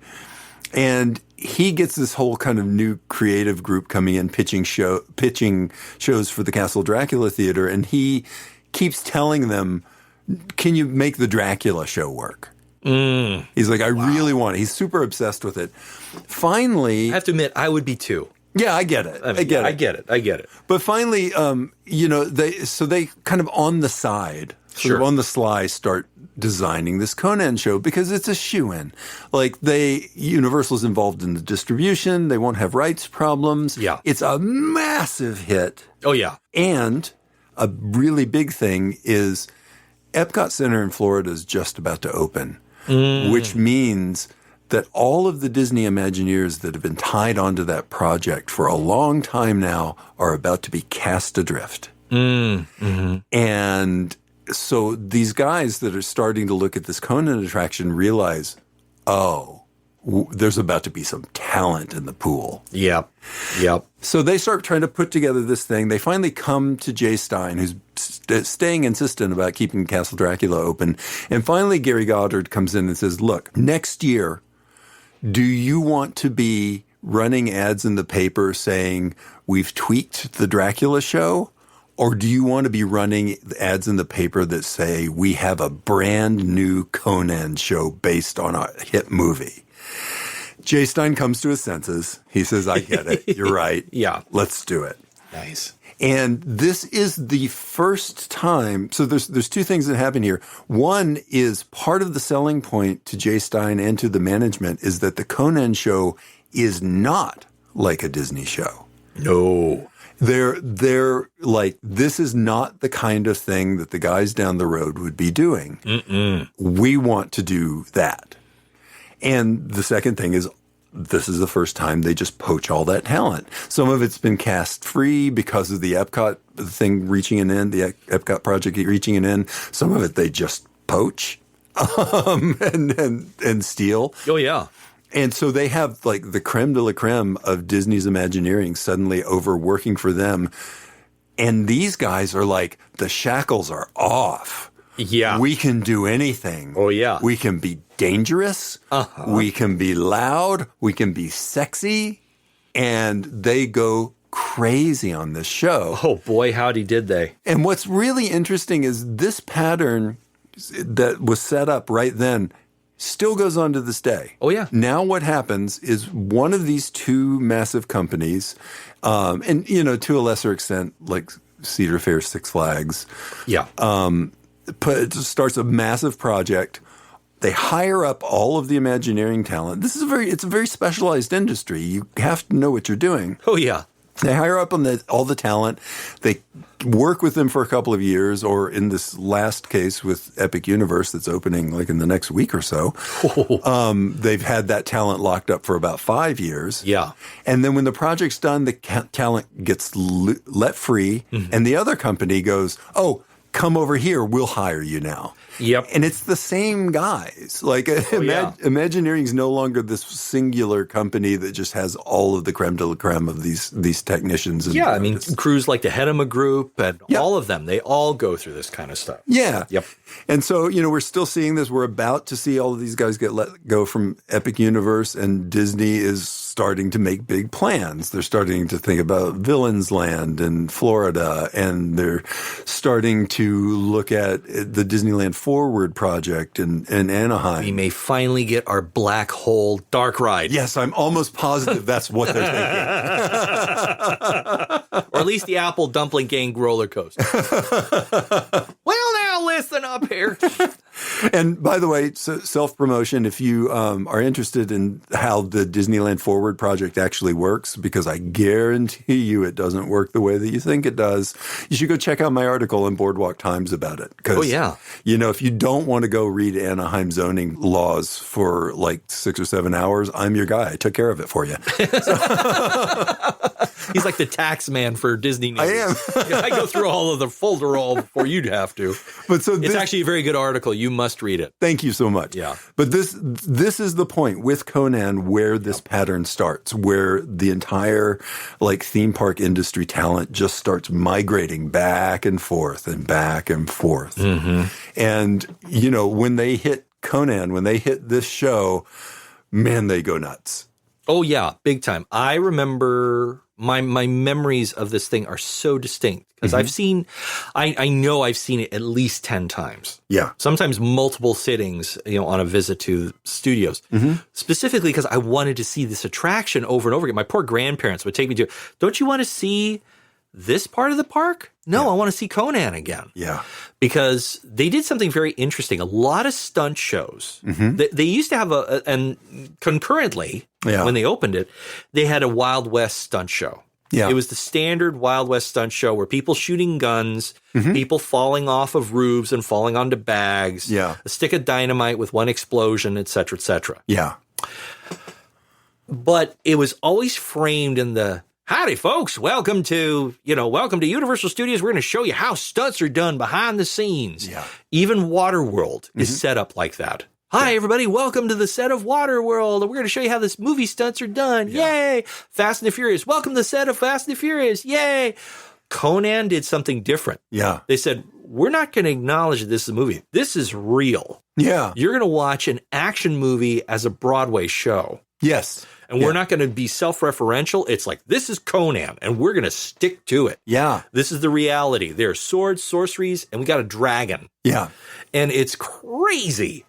When I remember sitting in this thing, I remember going to it desperately wanting to be Castle Dracula the first time. Sure. Really wanted to go, oh, Castle Dracula. And also, what's this Conan thing? Right. And I get in, and there's this giant rounded stage with water falling from the ceiling, and it's this curtain of crystal-like water. Yeah. You have all these different colors and blue shining through it, and it just magically flutters like it's crystals, and it's a curtain. And you see kind of the snake god staircase and the pit in the middle. And my grandfather and I went to see this, and I sat in the front row for the first time I saw this thing. Yeah. And you're just blown away by the sheer scale of it. Yeah. Then the music, composed by Basil Polidorus once more. Yeah, original score for the attraction. 15 minutes of original music for this attraction. Which was incredibly rare. Oh, yeah. And this may have been the first time that it happened. Oh, yeah. And it's extraordinary. And the curtain of water, all I had to do was turn off the nozzles of water, but it looks like a curtain opening with the water turning off. Yeah. And it's just mesmerizing. Yeah. I just was blown away, and I hadn't even seen the show yet. And I was like, I can just watch this over and over again right here. This is cool. And they've got this sword sticking up in the middle, obstructing most of the view. Yeah. You know, and then down falls this rope, and in comes Lady, Sonia and little Conan, who's this little wimpy version. And they awaken this sorcerer who, oh, yes, let me tell you all about what's going on here, kid. Let me give you some ancient wisdom, the Sumerian wisdom. And then they awaken the gods by stealing the eye of the serpent. Yep. And you have this big booming voice, steal the eye of the serpent. No, don't do it. And all of a sudden, bad guys are pouring all over the place. And that's when Conan rushes to the front, grabs a sword. Yeah. And they have a trapdoor set up where all the CO2 cannons are going off. And the little wimpy guy comes down, and this big buff guy comes out and replaces him to be Conan. You have the power. And then it becomes a sweat fest of just like stunts, people getting killed and thrown into the pit. And then at one point, the main wizard villain shows up, and he's this shadowy thing behind this giant wall of laser light, this oily laser light, which if you want to experience what it is, yes, you could check out the YouTube video, or you could check out where the laser was actually used, which was in the 1979 version of Dracula. Oh, huh. For the famous disco vampire lovemaking scene, which is really terrible. Yeah. But instead of green, it is red lit. It was originally built for a music video for The Who. Oh, huh. And it was borrowed by the company for Dracula. Yeah. And it was eventually migrated over to Universal Studios to be used in Conan. And he shows up and more villains popping out and so forth. But the big coup de grace is the villain dies. Conan kills the big bad guy, and the bad guy comes back as a dragon. Yeah. And this is way before Phantasmic. Yes. This massive, it is just a head on a neck. Yeah. And it comes out of this pit, and it is everything you wanted in a dragon. Yes. It is big. It is nasty. It is this big booming voice that comes out of its mouth, but it also breathes real fire. Yes, it does. So much so that you could feel the heat if you were sitting close enough to it and be really uncomfortable. It's like, we're going to entertain you by making you feel like you're going to get burned. You know, it was so hot, that fire, and on top of a whole bunch of other effects, that when they had an inspector come in right before they opened, the inspector demanded that they fit the entire theater with new air conditioning to funnel the heat out, which caused them to have to cut other things out of the show because it had to happen in like a week. I know. Oh, God. Well, one of the other things that it has, like just when you think that the fire is enough for this dragon, it also starts shooting green laser beams out of its eyeballs. And these are not show lasers like laser pointers. Right. These are true high voltage, high amperage, military grade lasers. Yeah. Being shot out of a laser generator through a course of mirrors that go up through the dragon. Yeah. And they are specifically aimed to hit and programmed to hit certain points where they have set up flash pots. So it really does blow stuff up with its lasers. Yeah. The laser is actually igniting the flash pot. Oh, yeah. And there were actors who got injured by the laser. Yeah. The laser actually bounced off of a sword one time and hit somebody in the shoulder. It was like, oh my God. Well, it really works. When you look at the way that they had to set up safety for this show, because it was an incredibly dangerous show. Oh, yeah. At least one actor did get burned. Oh, yeah. From the flames from the dragon. But there were panels in the floor, and for certain effects, like the flame effect, to go off, an actor would have to be standing in a certain position with 1 foot on each panel. So you couldn't just push one down. You had to be standing in the right position with 1 foot touching one panel, 1 foot touching another panel. And then all of the other actors on stage be on similar panels. So everything was reading that we know exactly where every actor on the stage is standing. And then 2 people in the control booth had to hit a button. Oh, yeah. Simultaneously. Simultaneously. Yep. All of those things had to be true before the flame would come out. Oh, jeez. And I mean, it was just because it was that dangerous. Oh, yeah. And a lot of people used to complain about the show going, that's really staged. Like some of the fight scenes seem kind of hokey. Yeah. And you watch it, and yes, in hindsight, you kind of go, yeah, I get it. But when you're 10 or 11, and you're into Dungeons and Dragons, and you're totally into Tolkien, and you're suddenly with this real dragon, you don't care. Okay, the sword fights, this is not William Hobbs, okay? You're right. This is like really bad choreography, but who cares? Yeah. The chicks are hot, the guys are hot, the swords are awesome, the dragon is amazing, the flames are real. Who cares? So, you can totally tell that the fights are definitely set up to be meticulous, timed dance maneuvers to keep everybody safe. Well, this is the first time anyone tried anything this big. And since then, it's been copied a number of different ways. Yeah. There were certainly eyes that were, cast askance when Phantasmic happened and a very similar dragon thing happened. Oh, yeah. There's elements of the Indiana Jones stunt show. Can you imagine Mickey Mouse in a Conan outfit? Oh, that'd be awesome. Oh, what's wrong with you, Thulsa Doom? This is my dream. Hey, Mickey, what's the best in life? Crush your enemies, see the driven before you, and hear the lamentations of women.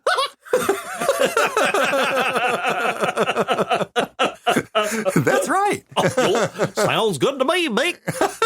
Let's go get us the eye of the serpent. But yeah, TM. like the indie stunt show in Florida is very influenced by this. Kind of every big stunt show is influenced by this. This is the one where they're figuring it out. And speaking of figuring it out, who builds that giant dragon? Bob Gurr. That's right. Our The friend mighty Bob. Our friend Bob.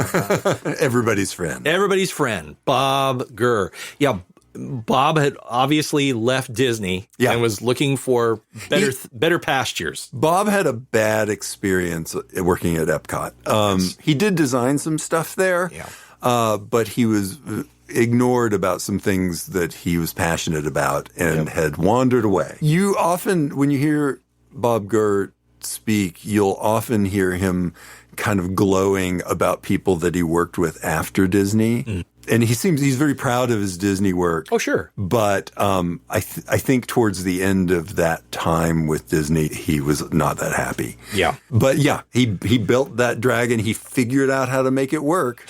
Boy, howdy. Yeah. It's incredible. I mean, a lot of the animatronics were also processed by the same company that had done some of the effects for the Dracula show. The werewolf and the Phantom of the Opera. Oh, the Theatertronics? Yes, Theatertronics. Yes. The same company that had done. So they had contributed by creating the spin panel. And for those who don't know what a spin panel is, it's a magic illusion in which you can quickly replace one actor for like a burned up corpse. There's one point where the good sorcerer gets zapped by the dragon. Or by the villain. I forget which it is. I haven't watched the show in a couple of weeks. But it instantly spins around. Yeah.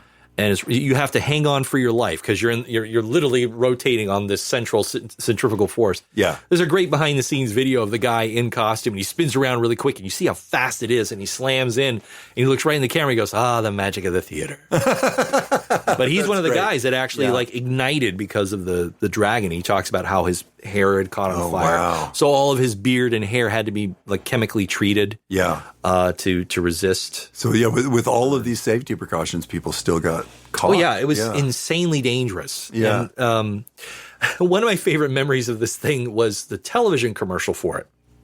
Oh, I don't know that I've ever seen it. Oh my God. I'll show it to you after we record this episode, but they kind of give you a brief overview of what the show is about. Yeah. But the guy who plays Conan looks like Superfly Snuka. And not in a good way. Yeah. like he just he does this kind of triple take when he sees the dragon and he just looks like he's buff as heck. Yeah. But he just looks ridiculous and you're like, Conan. Gosh, I'm Conan. And you're like, oh my God.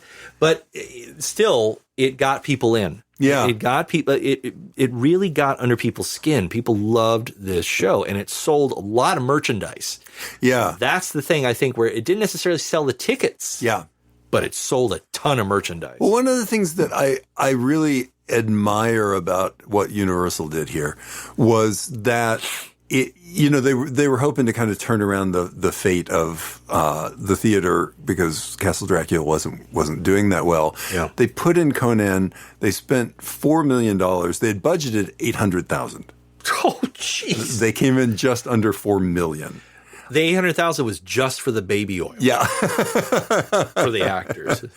And they put it in, they advertised the heck out of it, and it didn't really move the needle very much. Nope.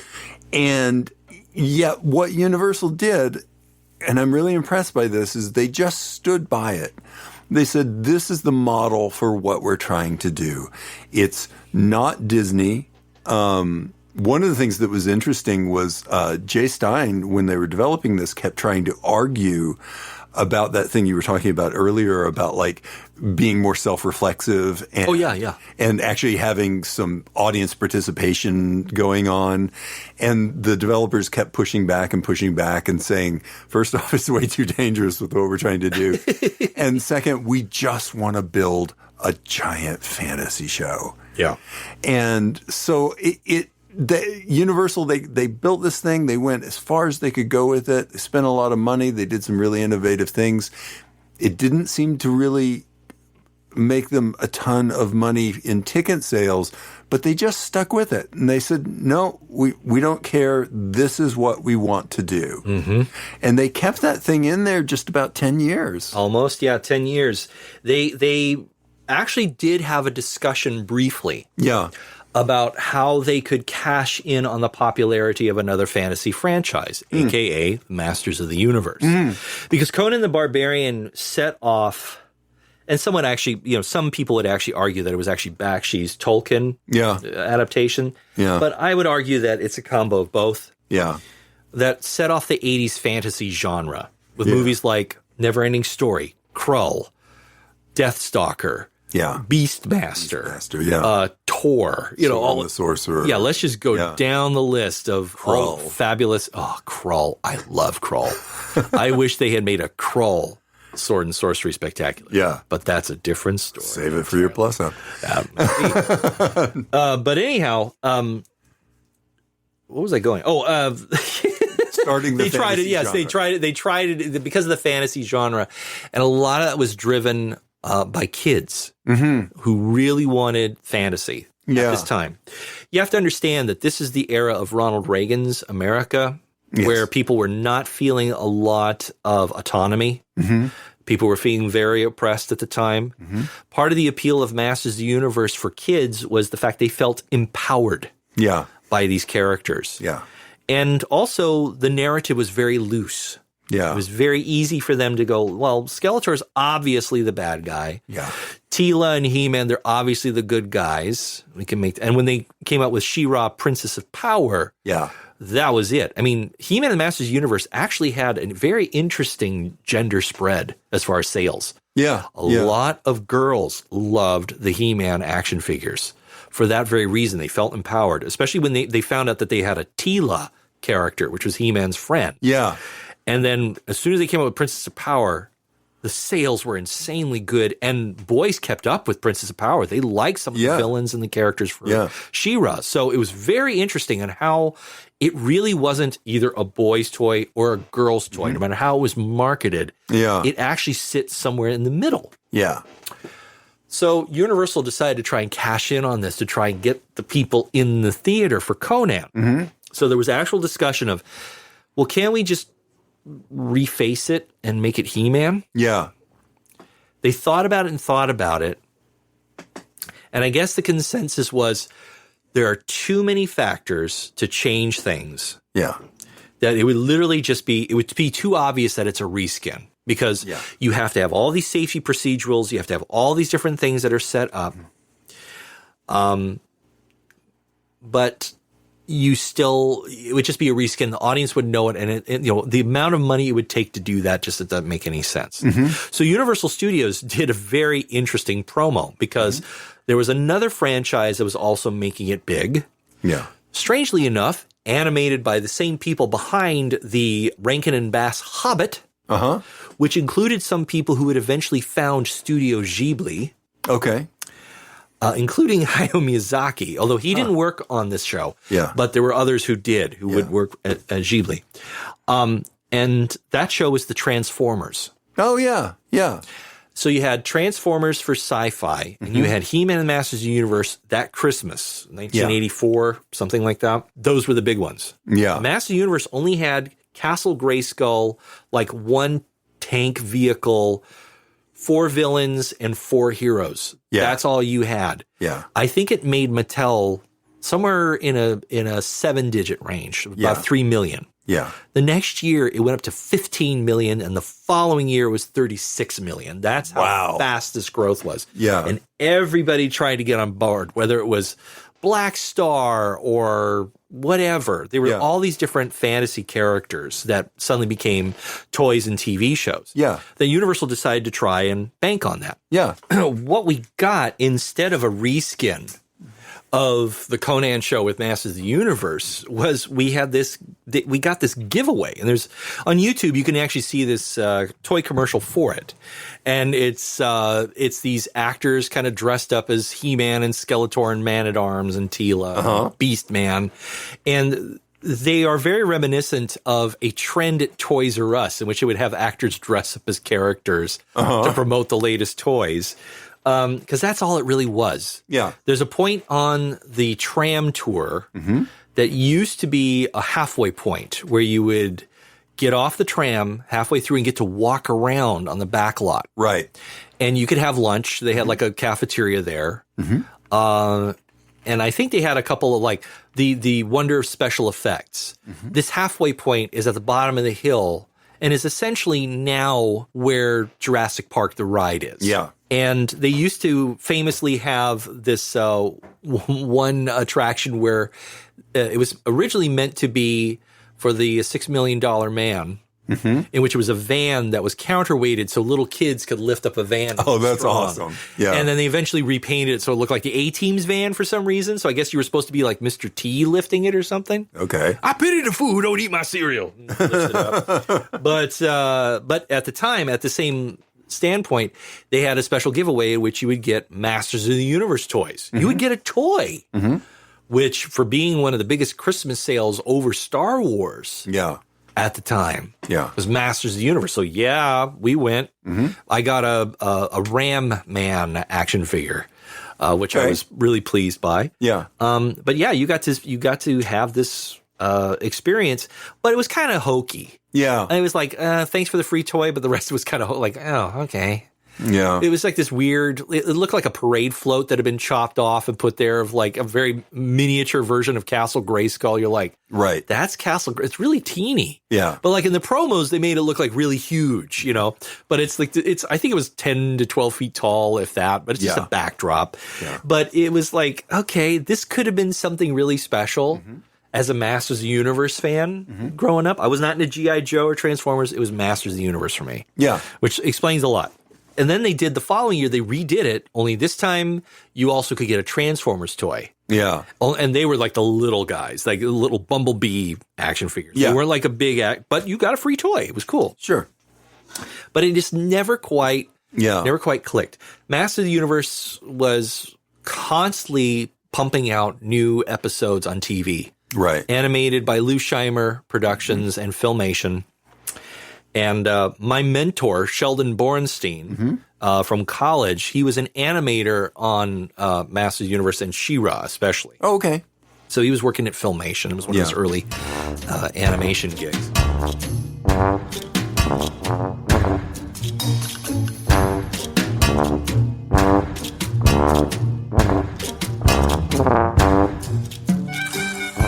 The Lowdown on the Plus Up is a Boardwalk Times podcast. At boardwalktimes.net, you'll find some of the most well-considered and insightful writing about the Walt Disney Company, Disney history, and the universe of theme parks available anywhere. Come join us at boardwalktimes.net.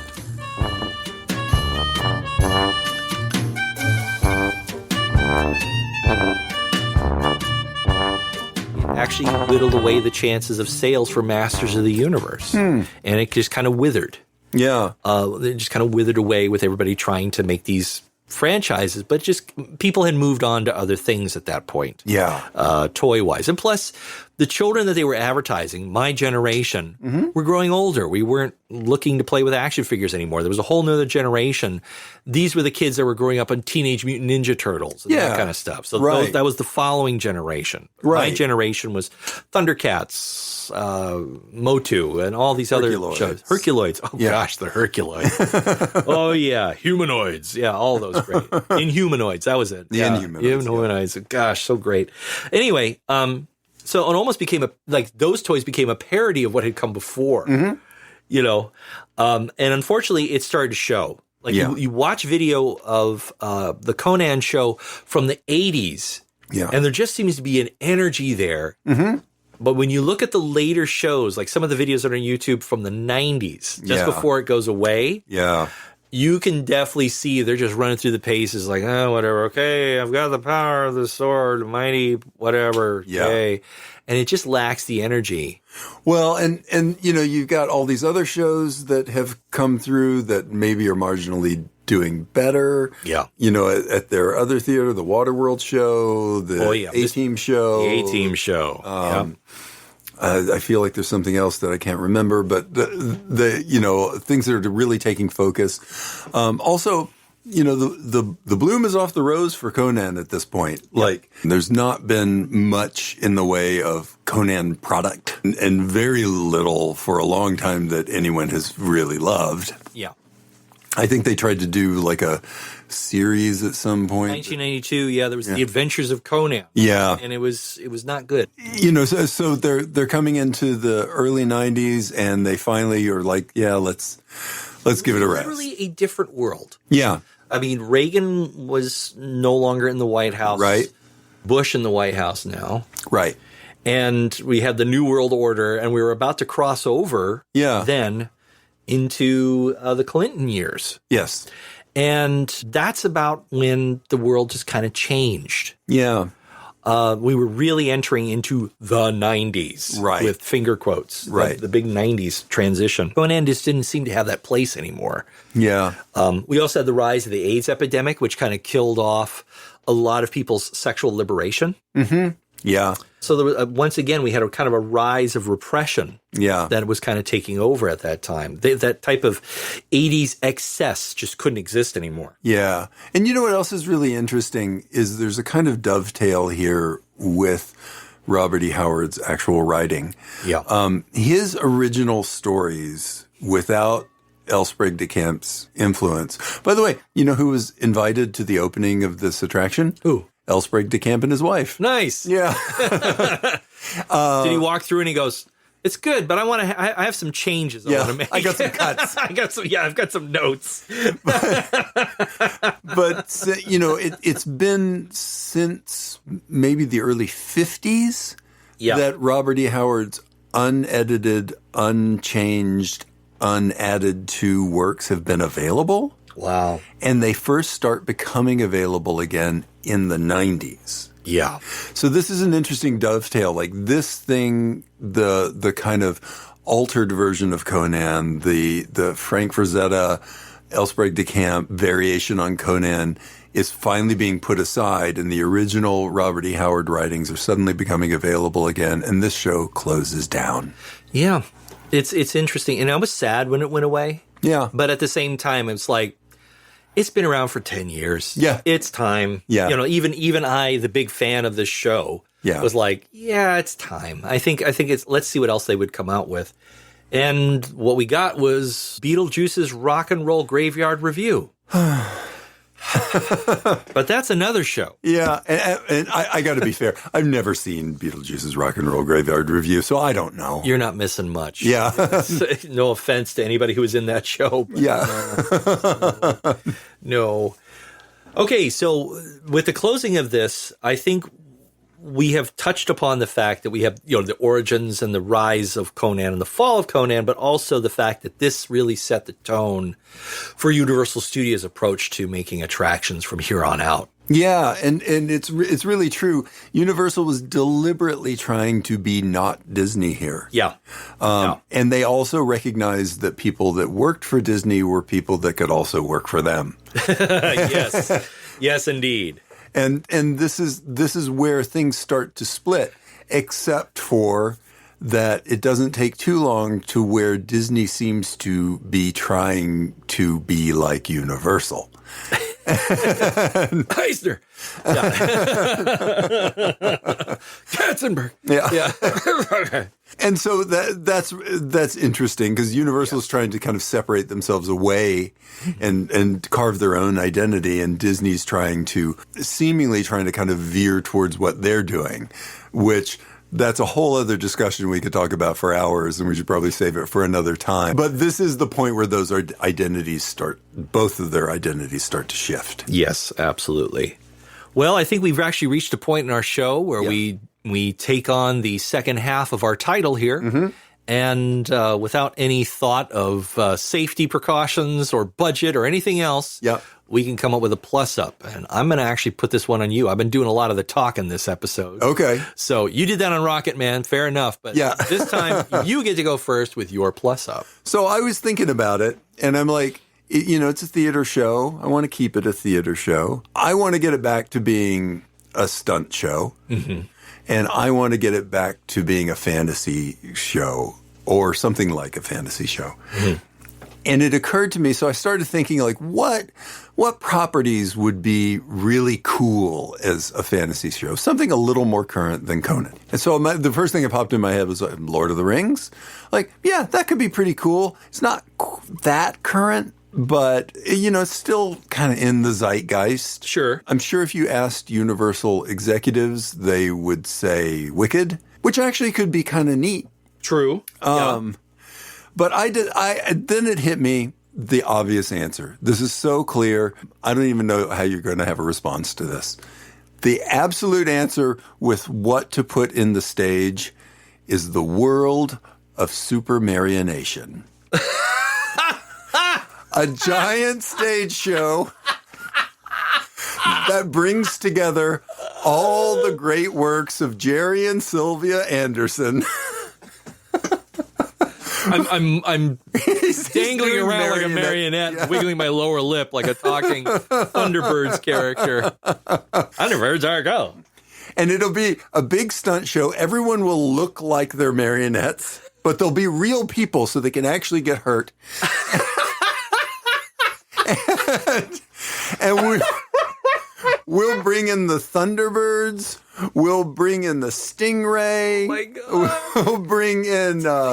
We'll bring in, of course, the greatest of them all, Captain Scarlet. And brilliant. And you can use this big set, and you can move in between Thunderbirds bases and have giant ships flying across. Oh my God. You can go visit Spectrum with Captain Scarlet. And maybe they can all fight the Mysterons. Nice. And there'll be a really cool effect since they're all marionettes, even though they're really just people dressed as marionettes. Yes, exactly. Pete's doing it with his hand. Like they can suddenly get lifted up by their strings and swung across the stage. Meanwhile, in another part of town, pick them up and drag them over to the other side of the stage, just plop down like a marionette. Oh my God, I love this idea so much.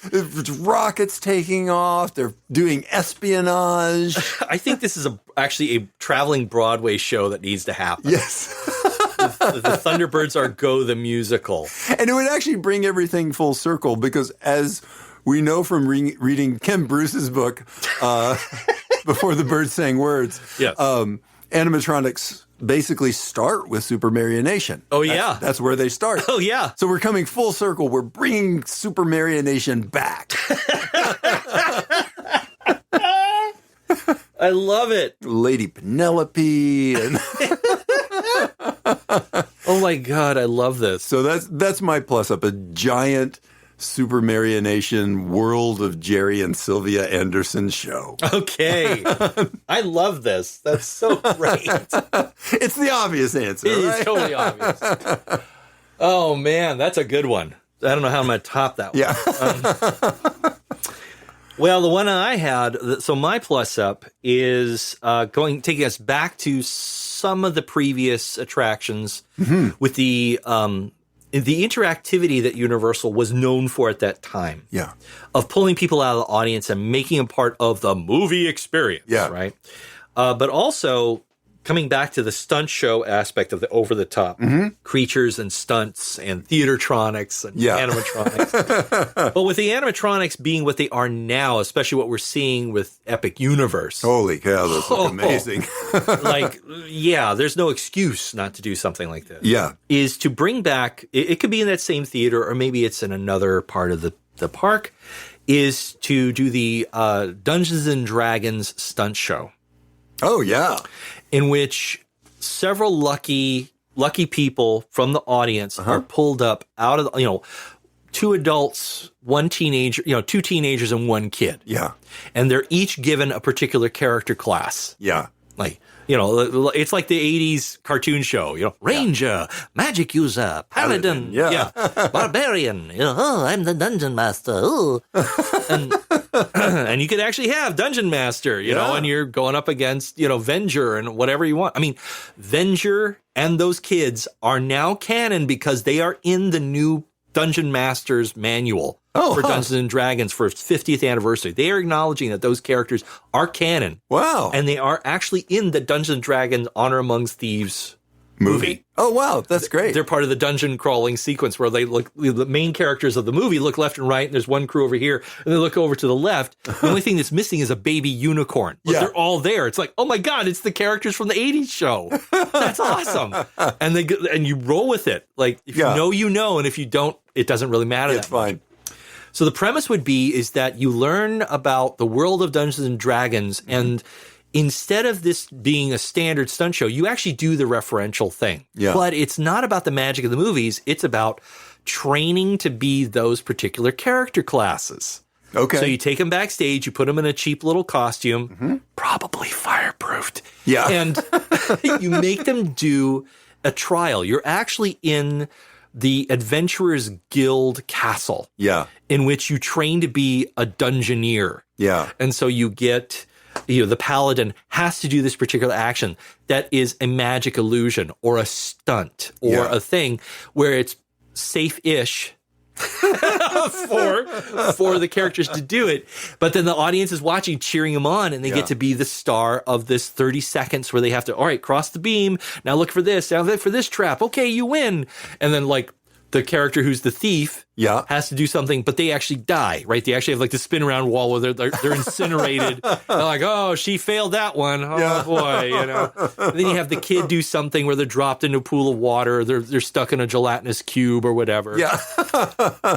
But because of this training, they actually have Venger, the big baddie from the TV show up and cause problems. And then the actual guild masters are the actual real hardcore stunts. So then it becomes a stunt show. Yeah. So the first like 15 minutes is nothing but like training these audience members. Yeah. And then the last person who actually saves the day is the last of the volunteers. Yeah.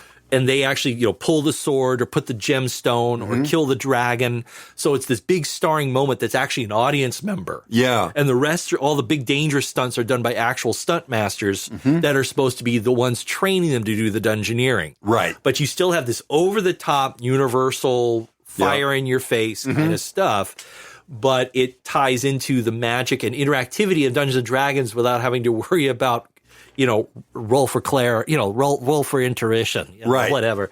And believe me, guys, I throw a D20 like nobody's business, and I love it. Yeah. But it is still geeky. Yeah. So, totally. D&D is geeky, and I have no problem with it. I love it. Yeah. But I think that would be my plus up is like, it is a franchise that's been around for 50 years. Yeah. So have I. It's a nice way of incorporating some of that nostalgia of Conan without having to be Conan. That's totally right. You could be as inclusive as possible with characters and situations that come up to today's standards. Yep.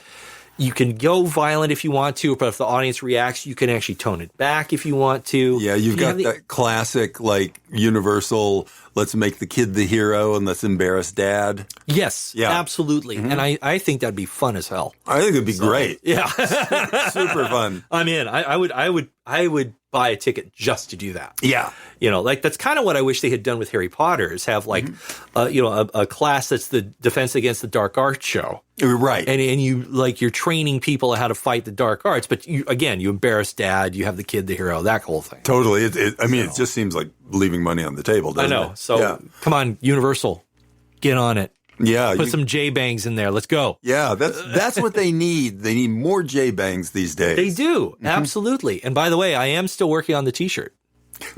Yeah. I am. I am actually working on a lowdown on the plus up selection of shirts. I have just finished magnification.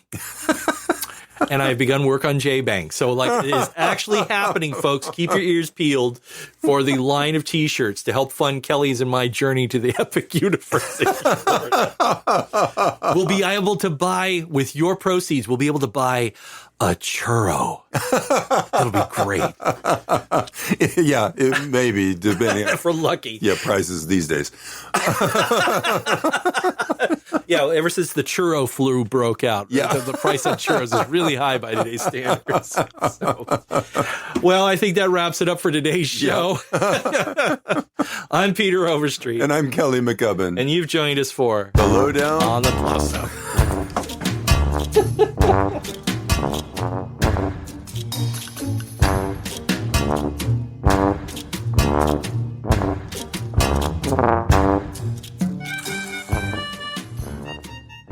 We hope you've enjoyed this episode of The Lowdown on the Plus Up. If you have, please tell your friends where you found us. And if you haven't, we can pretend this never happened and need not speak of it again. For a lot more thoughts on theme parks and related stuff, check out my writing for Boardwalk Times at boardwalktimes.net. Feel free to reach out to Pete and I on our Lowdown on the Plus Up Facebook group, or send us a message directly at comments@lowdown-plus-up.com. We really want to hear about how you'd plus these attractions up and read some of your ideas on the show. Our theme music is Goblin Tinker Soldier Spy by Kevin MacLeod at incompetech.com. We'll have a new episode out real soon. Why? Because we like you.